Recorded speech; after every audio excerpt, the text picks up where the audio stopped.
ಪ್ರೀತಿಯ ವೀಕ್ಷಕರೇ ನಮಸ್ಕಾರ. ಜ್ಞಾನಿಧಿ ಜ್ಯೋತಿ ಚಾನಲ್ಗೆ ನಿಮಗೆಲ್ಲರಿಗೂ ಸ್ವಾಗತ. ಈ ಜಗತ್ತಿನಲ್ಲಿ ನಂಬಿಕೆಯನ್ನು ಅನುಸರಿಸುವವರು ಬಹಳರಿದ್ದಾರೆ, ಆದರೆ ನಂಬಿಕೆಯನ್ನು ಪ್ರಶ್ನಿಸಿ ಇತಿಹಾಸವನ್ನು ಬದಲಿಸಿದ ಕೆಲವರು ಇದ್ದಾರೆ. ಇದು ನಂಬಿಕೆಯನ್ನು ಪ್ರಶ್ನಿಸಿ ಇತಿಹಾಸವನ್ನು ಬದಲಿಸಿದ ಒಂದು ಹುಡುಗನ ಕತೆ. ಅದು ಒಂದು ನಗರದ ಕಿರಿದಾದ ಬೀದಿ. 1863. ಒಂದು ಹುಡುಗ, ಮನಸ್ಸಲ್ಲಿ 1000 ಪ್ರಶ್ನೆಗಳು ಮತ್ತು ಕಣ್ಣಲ್ಲಿ ಕಿಚ್ಚು ತುಂಬಿಕೊಂಡಿತ್ತು. ಅವನು ಯಾವುದೇ ವಿಷಯಕ್ಕೂ ಸೋಲಲಿಲ್ಲ ಮತ್ತು ಅಂಧವಿಶ್ವಾಸವನ್ನು ಒಪ್ಪಲಿಲ್ಲ.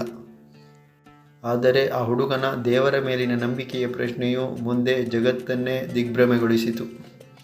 ಕೊನೆಗೆ ಆ ಹುಡುಗ ಪಂಡಿತರಲ್ಲಿ ಒಂದು ಪ್ರಶ್ನೆಯನ್ನು ಕೇಳಿದ, ನೀವು ದೇವರನ್ನು ಕಂಡಿದ್ದೀರಾ? ಆಗ ಪಂಡಿತರ ಮುಖದಲ್ಲಿ ಅಸಹಜತೆ ಕಾಣತೊಡಗಿತು. ಸಮಾಜವು ಹುಡುಗನನ್ನು ಒಪ್ಪಲಿಲ್ಲ ಮತ್ತು ಹುಡುಗ ತಪ್ಪುದಾರಿಯಲ್ಲಿದ್ದಾನೆ ಎನ್ನತೊಡಗಿತು. ಆದರೆ ಕಾಲ ಮಾತ್ರ ಹುಡುಗನ ಕೈಯಲ್ಲಿ ಬೇರೆಯೇ ಕಥೆಯನ್ನು ಬರೆಯುವುದರಲ್ಲಿತ್ತು. ಮುಂದೆ ಹುಡುಗನು ಪುಸ್ತಕದಲ್ಲಿ ಸತ್ಯ, ವಿಜ್ಞಾನದಲ್ಲಿ ಉತ್ತರ ಮತ್ತು ತರ್ಕದಲ್ಲಿ ದೇವರನ್ನು ಹುಡುಕತೊಡಗಿದ.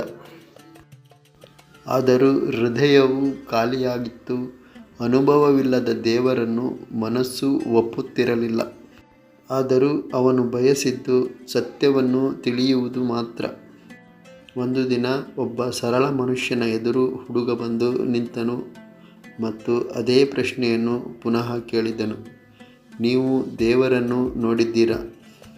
ಗುರುಗಳು ನಕ್ಕು ನುಡಿದರು, ಹೌದು, ನಾನು ನಿನ್ನನ್ನು ನೋಡುವಷ್ಟು ಸ್ಪಷ್ಟವಾಗಿ ದೇವರನ್ನು ನೋಡುತ್ತೇನೆ. ಗುರುಗಳ ಉತ್ತರಕ್ಕೆ ಹುಡುಗ ಬೆರಗಾಗಿ ಹೋದ ಮತ್ತು ಭಾವನಾತ್ಮಕವಾಗಿ ಅತ್ತು ಕುಸಿದು ಗುರುಗಳಿಗೆ ಶರಣಾದ. ಗುರುವಿನ ಅರಿವಿನ ಅಗ್ನಿಯಲ್ಲಿ ಹುಡುಗನ ಅಹಂಕಾರವು ಕರಗಿ ಹೋಯಿತು. ಕೊನೆಗೆ ಗುರುಗಳು ಮಹಾಸಮಾಧಿಯಾದರು. ಹುಡುಗ ಸಂಸಾರವನ್ನು ತ್ಯಜಿಸಿದ ಮತ್ತು ಸನ್ಯಾಸಿಯಾದ. ಅವನು ಹಣವಿಲ್ಲದೆ, ಪಾದರಕ್ಷೆಗಳಿಲ್ಲದೆ, ಬರೀ ಕಾಲುಗಳಲ್ಲೇ ಭಾರತವನ್ನು ಸುತ್ತಾಡಿದ. ಎಲ್ಲಿ ನೋಡಿದರೂ ಹಸಿದು ಹತಾಶವಾಗಿರುವ ಮೌನದ ಕೂಗು. ಇದನ್ನು ನೋಡಿದ ಅವನ ಹೃದಯವು ಛಿದ್ರವಾಯಿತು. ಅದರಿಂದ ಅವನು ಅರಿತ ಸತ್ಯ, ಭಾರತವು ದುರ್ಬಲವಲ್ಲ, ಭಾರತಕ್ಕೆ ಹೇಳಲಾಗಿದೆ ನೀನು ದುರ್ಬಲ ಎಂದು. ಇದರಿಂದ ಹುಡುಗ ಒಂದು ದೃಢ ನಿರ್ಧಾರಕ್ಕೆ ಬಂದ, ಎಚ್ಚರಿಸಬೇಕು, ಭಾರತೀಯರನ್ನು ಎಚ್ಚರಿಸಬೇಕು. ಅಂದು 1893 ಚಿಕಾಗೋ ನಗರ. ಅದು ವಿಶ್ವದ ಮಹಾಸಮ್ಮೇಳನವು ನಡೆಯುವ ವಿಶ್ವ ಮಹಾವೇದಿಕೆ. ಒಬ್ಬ ಸನ್ಯಾಸಿಯ ವಸ್ತ್ರದಲ್ಲಿ ಎದ್ದು ನಿಂತು ಭಾಷಣವನ್ನು ಮಾಡತೊಡಗಿದ. ಅವನು ಭಾಷಣದಲ್ಲಿ ಪ್ರಾರಂಭಿಸಿದ ಮೊದಲ ಮಾತು, ಅಮೆರಿಕದ ಸಹೋದರಿಯರೇ ಮತ್ತು ಸಹೋದರರೇ. ಇಷ್ಟಕ್ಕೆ ಇಡೀ ಸಮ್ಮೇಳನವು ಚಪ್ಪಾಳೆಯಿಂದ ಮೊಳಗಿತು. ಕೆಲವು ನಿಮಿಷಗಳವರೆಗೆ ಚಪ್ಪಾಳೆಯೂ ನಿಲ್ಲಲಿಲ್ಲ. ಆ ಕ್ಷಣದಲ್ಲಿ ಸಾರಿದ ಸಂದೇಶ, ಭಾರತ ಗುಲಾಮನಲ್ಲ, ಭಾರತ ಗುರು. ಹುಡುಗ ನೀಡಿದ ಸಂದೇಶವೆಂದರೆ, ಏಳಿ ಎದ್ದೇಳಿ, ಜಾಗೃತರಾಗಿರಿ, ಶಕ್ತಿಯೇ ಜೀವನ, ಪ್ರತಿ ಆತ್ಮದಲ್ಲೂ ಒಂದು ದಿವ್ಯ ಶಕ್ತಿ ಇದೆ.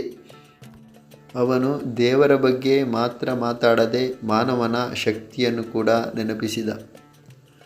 ಅಂದು ದೇವರ ಬಗ್ಗೆ ಪ್ರಶ್ನೆಯನ್ನು ಕೇಳಿದ ಹುಡುಗ ದೇವರನ್ನು ತಿರಸ್ಕರಿಸದೆ ದೇವರನ್ನು ಅನುಭವಿಸಿದ.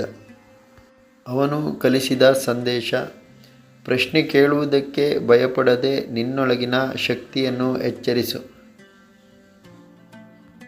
ಪ್ರಶ್ನೆ ಕೇಳುವುದು ತಪ್ಪಲ್ಲ, ಆ ವಿಷಯವನ್ನು ಅರಿಯಲು ನಿರಂತರ ಪ್ರಯತ್ನವನ್ನು ಮುಂದುವರಿಸಿ ಆ ವಿಷಯವನ್ನು ಅರಿತುಕೊಳ್ಳಬೇಕು.